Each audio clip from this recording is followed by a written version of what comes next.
Second. न्यायमूर्ति तलाकशुदा महिला के द्वारा अधिनियम 1986 की धारा 3 के अंतर्गत प्रार्थना क्षेत्राधिकार रखने वाले सक्षम मजिस्ट्रेट के समक्ष ही प्रस्तुत करना चाहिए। यदि वह इस अवधि के बाद भरण पोषण का दावा करती है, भले ही उस क्षेत्र में परिवार न्यायालय की स्थापना की गई है। परिवार न्यायालय के अंतर्गत आवेदन के रूप में परिवर्तित नहीं कर सकता है। उच्च न्यायालय ने ठीक ही निर्णित किया है। अधिनियम 2019 के अंतर्गत 3 तलाक संबंधी अपराध किसी मुस्लिम पति द्वारा ही कारित हो सकता है, किसी महिला के द्वारा नहीं।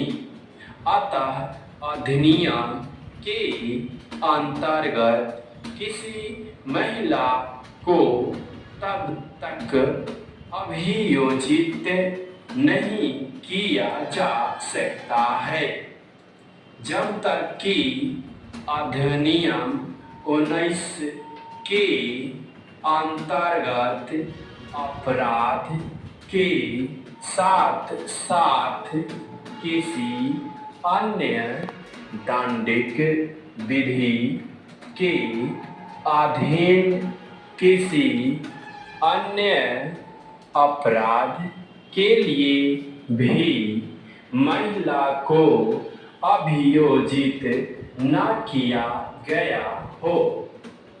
अधिनियम के धारा 7 के अंतर्गत जमानत प्रदान किया जानी पूर्णतः वर्जित नहीं है, अपितु यह अनुमति योग्य है, किंतु इसके पूर्व 2 शर्तों को पूर्ण होना अनिवार्य है।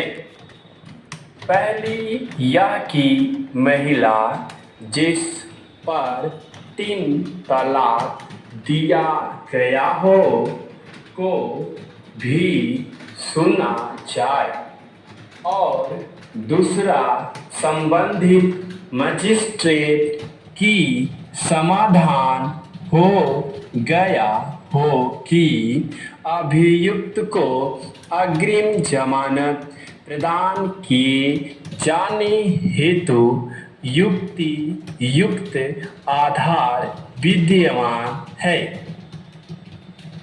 अपील में अपीलार्थी ने उच्च न्यायालय के समक्ष यह तर्क उठाया कि घटना मात्र एक दुर्घटना थी।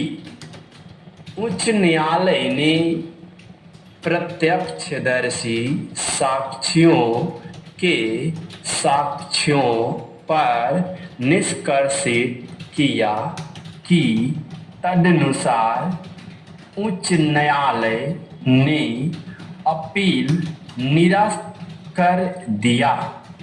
अपीलार्थी की ओर से उच्चतम न्यायालय में अपील किया गया। उच्चतम न्यायालय के समक्ष मुख्य विचारणीय प्रश्न था कि अपीलार्थी दंडित करने का यह मामला भारतीय दंड संहिता की धारा 302 के अंतर्गत आएगा या 304 के अंतर्गत इस प्रथम सूचना रिपोर्ट में अपीलार्थी का तर्क उन परिस्थितियों के सामान्य अनुक्रम